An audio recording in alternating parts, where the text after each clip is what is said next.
नमस्कार, बहुत स्वागत है आप सभी का। मैं हूं अंजलि सिंह। आप देख रहे हैं हमारा खास शो तब क्या होगा। देश में कर्ज को लेकर सोच तेजी से बदली है। आज लोग घर, दुकान, बिजनेस और यहां तक कि लाइफस्टाइल के लिए लोन ले रहे हैं।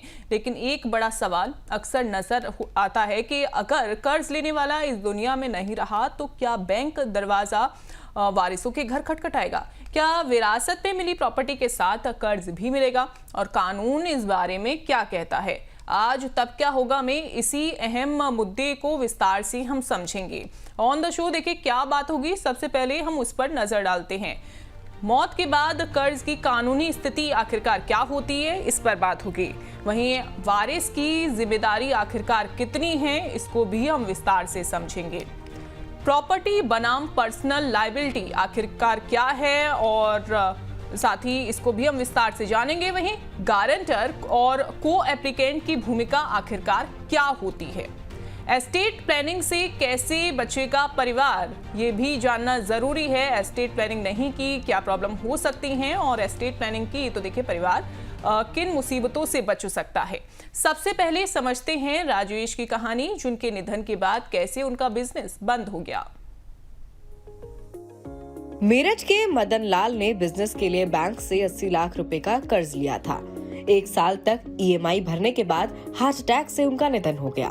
मदन के इस दुनिया में ना रहने पर उनका बिजनेस बंद हो गया। उनकी पत्नी गृहिणी है और कोई अलग आय स्रोत नहीं है। लोन पर टर्म इंश्योरेंस नहीं लिया गया था। बैंक बकाया राशि की मांग कर रहा है।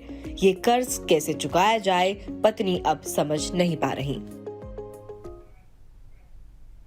तो शो में आज इसी मुद्दे को गहराई से हम जानेंगे। शो में हमारे साथ चर्चा के लिए जुड़ रहे हैं डॉक्टर दीपक जैन, जो next gen estate planning solutions के फाउंडर डायरेक्टर हैं। डॉक्टर जैन एस्टेट प्लानिंग, उत्तराधिकार कानून और फैमिली वेल्थ स्ट्रक्चरिंग के एक्सपर्ट हैं। सर, आपका बहुत स्वागत है। Thank you. Thanks. Sir, Madan की तरह किसी व्यक्ति की अगर मृत्यु हो जाए तो क्या उसके बाद कानून के अनुसार उसके कर्ज का निपटान कैसे होता है? कई चीजें आपको इसमें जाननी चाहिए। सबसे पहले मृत्यु के बाद कर्ज अपने आप समाप्त नहीं हो। तो अगर मैं कहूँ ना, जो वर्ड है ना सक्सेशन, तो लॉ में कहते हैं व्हाट इज सक्सेशन? एक मृत व्यक्ति से एक जीवित व्यक्ति तक उसकी एसेट्स और लायबिलिटीज के ट्रांसफर को सक्सेशन कहते हैं। इसका मतलब जो मृत व्यक्ति है अपने एसेट्स के साथ साथ अपनी लायबिलिटीज भी ट्रांसफर कर देता है डेथ के बाद।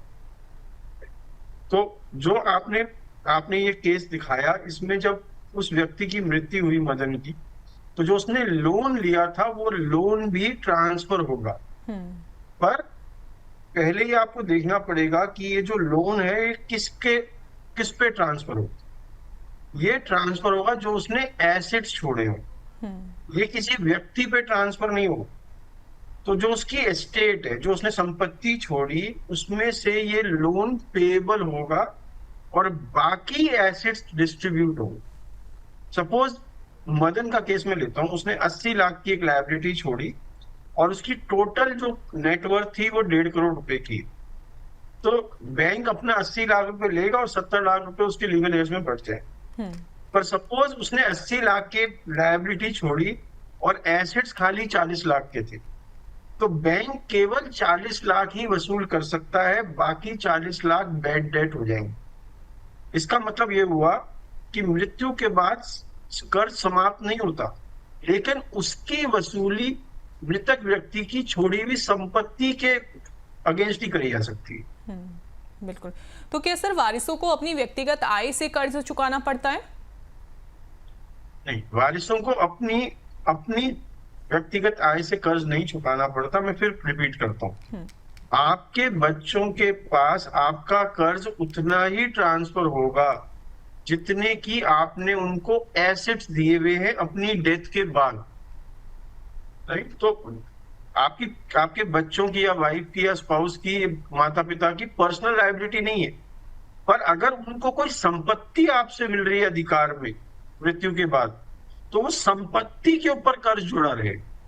तो आपके बच्चों को या आपके स्पाउस को अपनी पर्सनल आय से तो कुछ नहीं देना, पर उनको वो ये नहीं कह सकते कि ये मुझे अपने इस मृतक व्यक्ति से इनहेरिटेंस में मिला है, मैं ये नहीं देता। वो कर्ज उसके साथ चलता है। बिल्कुल सर, लोन न चुकाने पर अगर मान लीजिए प्रॉपर्टी गिरवी हो जाती है तो बैंक की क्या कानूनी ताकत होती है? तो अगर प्रॉपर्टी आपने गिरवी रखी है, मॉर्टगेज रखी है, तो वो सिक्योरिटी की तरह है बैंक के पास, या जिसने कर्ज दिया है। और एक एक्ट है सरफासी एक्ट, उसमें जो बैंक है बिना कोर्ट के इंटरवेंशन के इस प्रॉपर्टी पर अधिकार कर सकता है। उसका एक सिस्टम होता है कि पहले बैंक उसको एनपीए करार देगा, 60 दिन के अंदर डिमांड नोटिस देगा। नोटिस पीरियड के बाद उसके पास पावर होती है मेट्रोपॉलिटन मजिस्ट्रेट या डिस्ट्रिक्ट मजिस्ट्रेट की मदद से इस प्रॉपर्टी की पोजीशन ले ले और उसको सेल करके अपनी रिकवरी कर ले।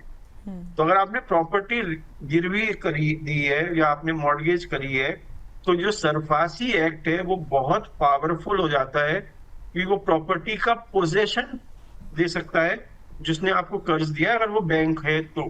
ठीक?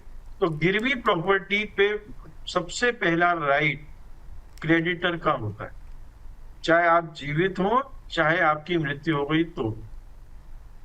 बिल्कुल सर, लोन के मामले में गारंटर और को एप्लीकेंट की जिम्मेदारी कितनी अलग होती है? तो गारंटर वो व्यक्ति है जिसने लोन की गारंटी दी है कि अगर जो बोरोवर है वो उस लोन ना चुका पाए तो मैं दूंगा। तो सपोज एक हम केस लेते हैं जिसमें मैंने और मेरी पत्नी ने मिलकर एक लोन लिया। इसका मतलब मेरी पत्नी को एप्लीकेंट है इस लोन में और मैं दूसरा एप्लीकेंट, और इसकी गारंटी जो है मेरे बेटे ने दी है। मेरी मृत्यु हो गई तो बैंक सबसे पहले को एप्लीकेंट के पास जाएगा और कहेगा आप पूरा लोन चुकाएं। पर अगर उनको को एप्लीकेंट लोन नहीं चुकाता तो बैंक के पास ये पावर है या तो मेरी पत्नी से या गारंटर से, यानी कि मेरे बेटे से लोन ले ले। राइट? पर अगर गारंटर ने ये लोन दिया तो उस पर पूरा राइट है उसके बाद वो रिकवरी सूट फाइल कर जो को एप्लीकेंट है उससे वसूल कर ले या मृतक व्यक्ति की एस्टेट से वसूल कर, क्योंकि लोन देने की ऑब्लिगेशन प्राइमरीली एप्लीकेंट और को एप्लीकेंट की होती है। उनके ना देने पे गारंटर पे जाती है। पर जिसने कर्जा दिया उसके लिए कोई सिस्टम नहीं है, उसके लिए नहीं पहले इनसे ले या इनसे नहीं ले सकता, वो किसी से भी वसूल कर सकता है और बाद में वो आपस में तय कर देंगे कि मेरा अधिकार पहले देने की मेरी ऑब्लिगेशन थी, बाद में मेरी थी, तो मैंने अपनी ऑब्लिगेशन पूरी नहीं करी इसलिए आप मेरे से ले सकते हैं। अगर मान लीजिए सिर्फ वसीयत बनी है तो क्या अब ऐसे में कर्ज की स्थिति भी बदल जाती है? मैं आपको एक एग्जांपल देता हूँ इसको समझाने के। जी। सपोज मेरे पे 1 करोड़ का कर्जा है और मेरे पे 2 करोड़ की टोटल एसेट्स है। अब मैंने अपने ये 2 करोड़ के एसेट्स अपने 2 बच्चों में बराबर बांट दिए, 2 बेटों में। ठीक? अब टोटल कर्जा कितने का? 1 करोड़ का, और हर एक बच्चे के ऊपर लायबिलिटी भी 1 करोड़ रुपए की है। राइट? जो एसेट जो उसको दिया वो भी 1 करोड़ रुपए का। नाउ बैंक पे ऑप्शन है कि दोनों में से किसी से भी पूरा 1 करोड़ रुपए वसूल ले। जिस भाई ने अपने 50 लाख से ऊपर पैसे दिए वो दूसरे भाई पे केस कर अपने 50 लाख ले सकता। पर यहाँ पर विल भी आ जाती है बीच में। सपोज ये मैंने एसेट्स की विल बना दी 2 करोड़ की और उस विल में लिख दिया कि बड़े बेटे को तो मैं 1 करोड़ के एसेट्स बिना लायबिलिटी के दे रहा हूं और छोटे बेटे को ये 1 करोड़ के एसेट विद लायबिलिटी दे रहा हूं। तो अब बैंक के पास सबसे पहले उस बच्चे पे जाना पड़ेगा जिसको मैंने लायबिलिटी विद एसेट किया।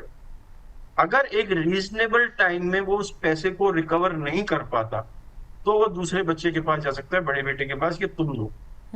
पर जो छोटा बेटा है वो ये नहीं कह सकता मैं एसेट लेने को तो तैयार हूं, लायबिलिटी लेने को तैयार नहीं। इसका मतलब आप अपनी लायबिलिटीज को भी विल में इंक्लूड कर सकते हो अप टू द अमाउंट जो एसेट आप दे रहे हो किसी इनहेरिटर को। तो लायबिलिटीज विल में इंक्लूड हो सकती हैं। अब चलिए, अमर उजाला दी बोनस के अलग अलग प्लेटफॉर्म्स पर बड़ी संख्या में दर्शकों के सवाल आ गए हैं। उनमें से कुछ सवालों को हम जल्दी से अपने इस प्रोग्राम में शामिल कर लेते हैं और साथ ही मैं आपको आगे ये भी बताऊंगी कि आप अपने सवाल कैसे पूछ सकते हैं। पहले जल्दी से सवालों को शामिल करते हैं। देखिए, जयपुर से सवाल आया है अमित चौहान का। ये सवाल उन्होंने पूछा है कि मेरे पिता ने शोरूम खोलने के लिए लोन लिया था, उनके निधन के बाद क्या बैंक मुझसे वसूली कर सकता है? बैंक आपसे वसूली नहीं कर सकता, पर उनके दिए हुए एसेट से, उनकी पूरी प्रॉपर्टी से वसूली कर सकता है। अगर उनमें से कुछ एसेट आपके पास आए हैं तो उस एसेट को वो सेल कर सकता है, उसको कानूनी रूप से उस पर अधिकार करके उसको सेल कर सकता है, और आप इसमें कुछ नहीं कर सकते। पर अगर मैं कहूं कि आपकी प्रॉपर्टी ले सकता है, बिल्कुल नहीं ले सकता। वो केवल उनकी प्रॉपर्टी पे अधिकार है।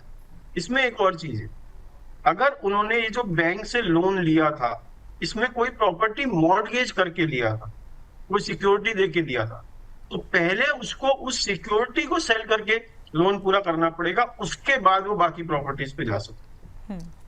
बिल्कुल। आगे बढ़ेंगे। एक और सवाल हमारे दर्शक का आ गया है, लखनऊ से सवाल उन्होंने भेजा है। सीमा राय हैं, पूछ रही हैं कि मेरे पति के नाम पर होम लोन है, मैं को एप्लीकेंट नहीं हूं, क्या मुझे ईएमआई भरनी होगी? पति जिंदा है या मृत्यु हो गई, और ये लोन किसके पास आया, ये मुझे क्लैरिटी चाहिए।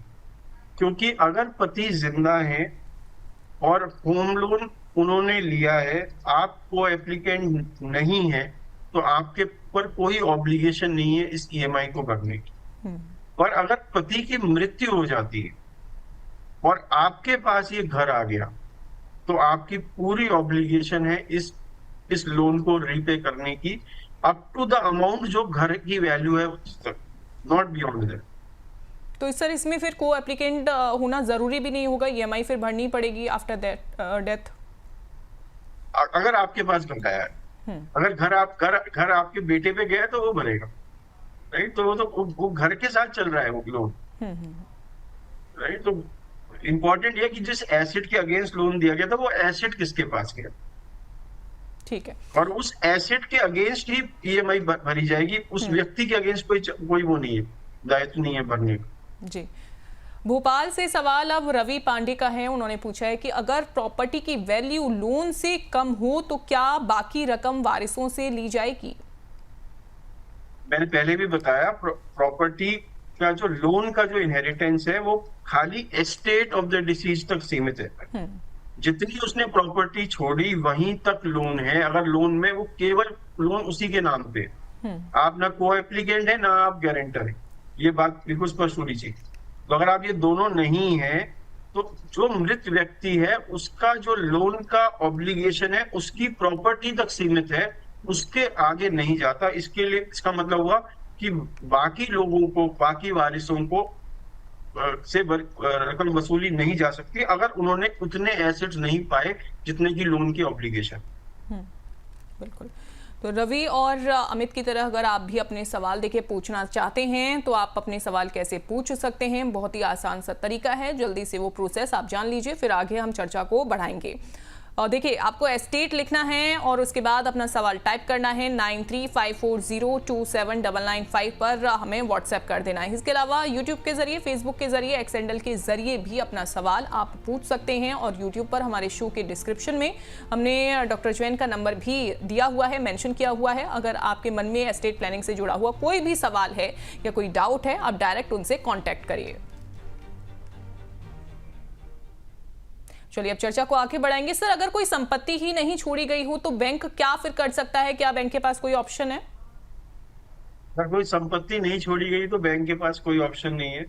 वो बैड डेट हो गया है वो, क्योंकि अब वारिस ही नहीं है। जब वारिस ही नहीं है तो वो किसी और से इसको रिकवर नहीं कर सकता। ये जो इंडिया में पहले सिस्टम था ना, बाप दादाओं का कर्ज, वो हमने खत्म कर दिया। अब नए एक्ट में कोई बाप दादाओं का कर्ज नहीं होता, कोई फैमिली डेट नहीं होता। अगर जिस व्यक्ति ने संपत्ति छोड़ी उस तक ही डेट सीमित रहता है। बिल्कुल। सर, इंश्योरेंस पॉलिसी से कर्ज का निपटान किया जा सकता है क्या? बिल्कुल किया जा सकता है। और मैं हर एक व्यक्ति जिस पे कर्ज है उसको ये सलाह देता हूँ कि जितना कर्ज का अमाउंट है उतनी वो इंश्योरेंस पॉलिसी जरूर ले।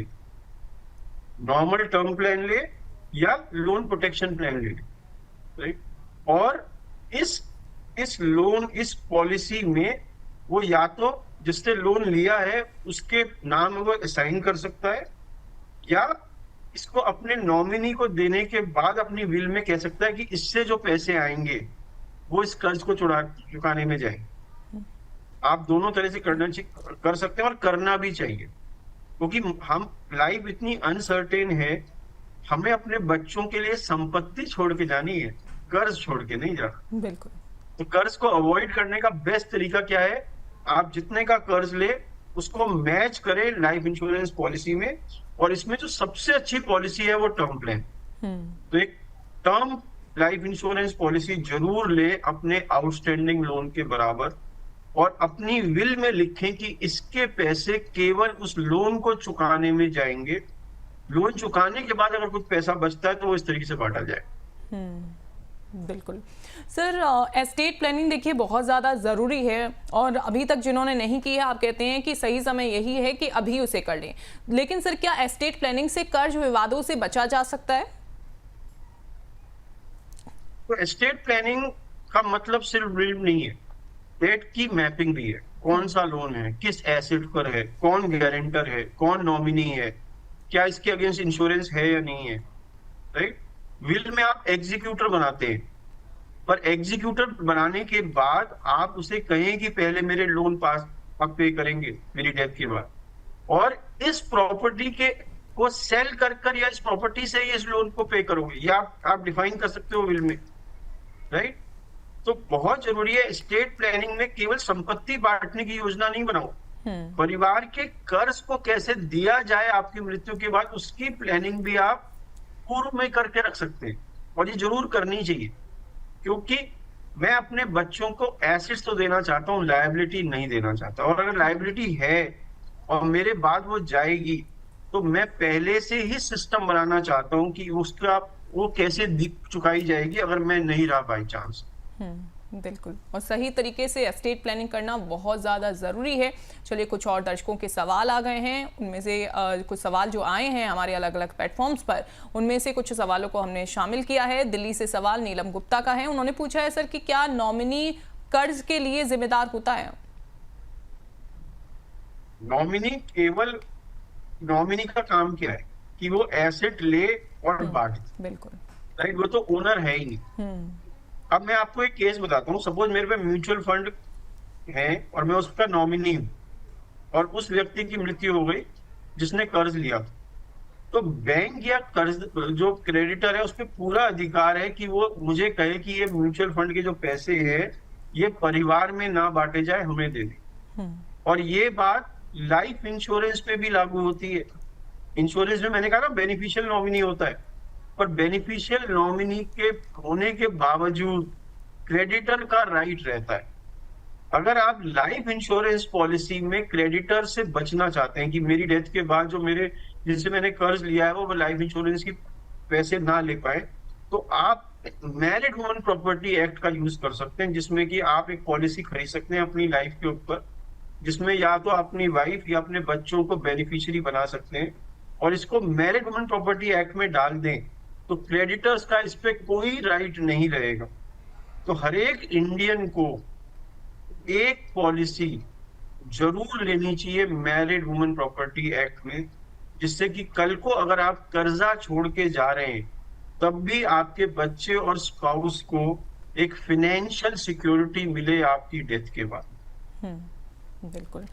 अगला सवाल भिवानी से आया है, राजेश फोगाट का ये सवाल। उन्होंने पूछा है कि जॉइंट लोन में एक पार्टनर की मौत हो जाए तो तब क्या होगा? तो जॉइंट जो लोन होता है उसमें सर्वाइवर बोरोवर की लायबिलिटी आमतौर पर जारी रहती है, क्योंकि लोन एक स्ट्रक्चरल एक कॉन्ट्रैक्चुअल जॉइंट लायबिलिटी पे आधारित होता है, राइट। और जो रिसेंट बैंकिंग रेगुलेशन है वो भी यही कहता है कि अगर दो लोगों ने मिलकर लोन लिया और एक की डेथ हो गई तो सारा लोन जो है वो सर्वाइवर के ऊपर ट्रांसफर होता है, पर पर जो क्रेडिटर है उसका राइट है या तो वो ओरिजिनल जो दूसरा जिसकी डेथ हुई उसकी एसेट से ले ले या सर्वाइवर से ले। जब सपोज सर्वाइवर ने सारा लोन पे कर दिया तो सर्वाइवर के पास ये राइट है कि वो अगर जिसकी डेथ हुई उसने कोई एसेट छोड़े तो जितना उसने अपने हिस्से से ज्यादा दिया उसकी एस्टेट से रिकवर कर। बिल्कुल, आगे बढ़ेंगे और एक और सवाल आया है हैदराबाद से फरहान अली का। ये सवाल उन्होंने पूछा है कि अगर वारिस कर्ज चुकाने से मना कर दे तो बैंक फिर क्या करेगा, बैंक के पास क्या ऑप्शन है, क्या फिर वो प्रॉपर्टी एक्वायर कर लेगा सर? सबसे पहले बैंक ये देखेगा ये डेट सिक्योर्ड है अनसिक्योर्ड है। अगर सिक्योर्ड है इसका मतलब कोई प्रॉपर्टी मॉर्टगेज करी गई है। अगर मॉर्टगेज करी गई है तो सरफासी एक्ट में पूरी पावर है इस प्रॉपर्टी को पर अपना अधिकार करना, कब्जा करना और सेल करना।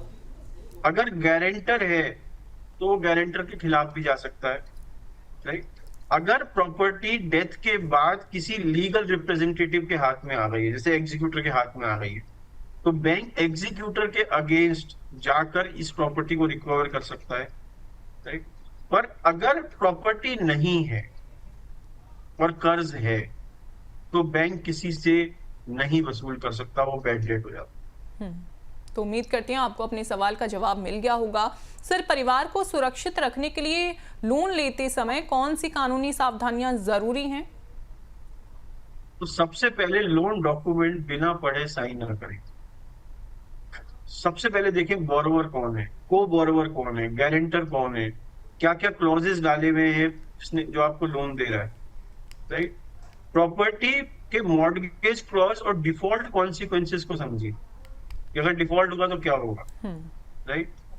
दूसरी बात, लाइफ कवर या लोन प्रोटेक्शन को जरूर देखें। लाइफ इंश्योरेंस पॉलिसी बहुत अच्छा माध्यम है इस लोन को पे करने का अगर आपको कुछ हो गया।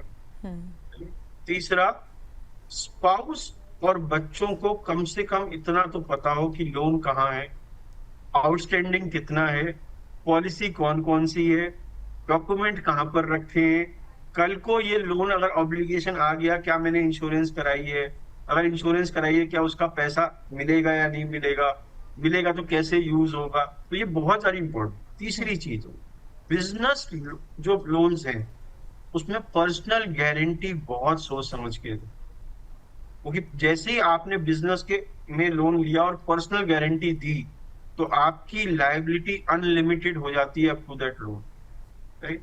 तो लोन लेते समय ईएमआई मत चेक करो, डेथ का सिनेरियो भी चेक करो कि मेरी डेथ के बाद इस लोन का क्या होगा। ये बहुत जरूरी है, आप इसको समझे और उस डेथ सिनेरियो में कैसे मैं अपने परिवार को इस मुसीबत से बचा सकता हूँ उसकी प्लानिंग पहले ही कर। बिल्कुल सर, एक आखिरी सवाल, एस्टेट प्लानिंग में डेट मैनेजमेंट को कैसे शामिल किया जाना चाहिए? तो एस्टेट प्लानिंग में सबसे पहले आप डेट का स्केड्यूल बनाएं। लेंडर का नाम क्या है, लोन टाइप क्या है, आउटस्टैंडिंग कितना है, टेन्योर क्या है, सिक्योरिटी क्या दी हुई है, गारंटर कौन है, इंश्योरेंस ली है या नहीं, राइट। हर सिक्योर्ड एसेट को आइडेंटिफाई करें, कौन सा घर, कौन से शेयर, कौन से बिजनेस एसेट प्लेस्ड है।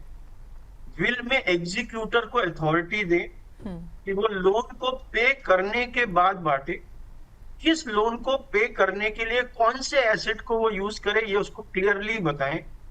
इंश्योरेंस की मैपिंग करें प्रॉपर तरीके से कि कौन सी पॉलिसी किस लायबिलिटी को ऑफसेट करेगी।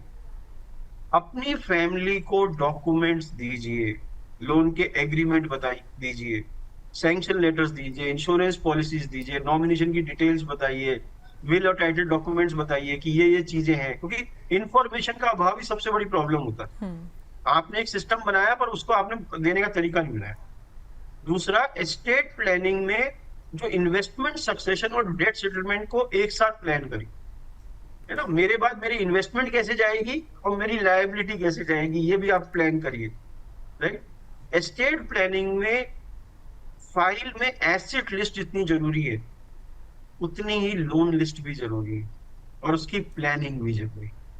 बिल्कुल बिल्कुल सर, बहुत शुक्रिया सर, आपने इस बेहद इंपॉर्टेंट टॉपिक के बारे में डिस्कस किया और गहराई से इस पर चर्चा की और जो हमारे दर्शकों के सवाल आए थे उनको भी आपने क्लियर किया। बहुत शुक्रिया। Thank you. तो देखिए, कर्ज लेना गलत नहीं है, लेकिन कर्ज की प्लानिंग जरूरी है। याद रखिए, वारिस आपकी संपत्ति के हकदार होते हैं, आपकी व्यक्तिगत देनदारी के नहीं। लेकिन संपत्ति के भीतर छुपा कर्ज जरूर उनकी चिंता बन सकता है। इसलिए एस्टेट प्लानिंग, टर्म इंश्योरेंस और सही लीगल सलाह बेहद जरूरी है। अगली बार हम फिर मिलेंगे एक और नए टॉपिक के साथ। नमस्कार।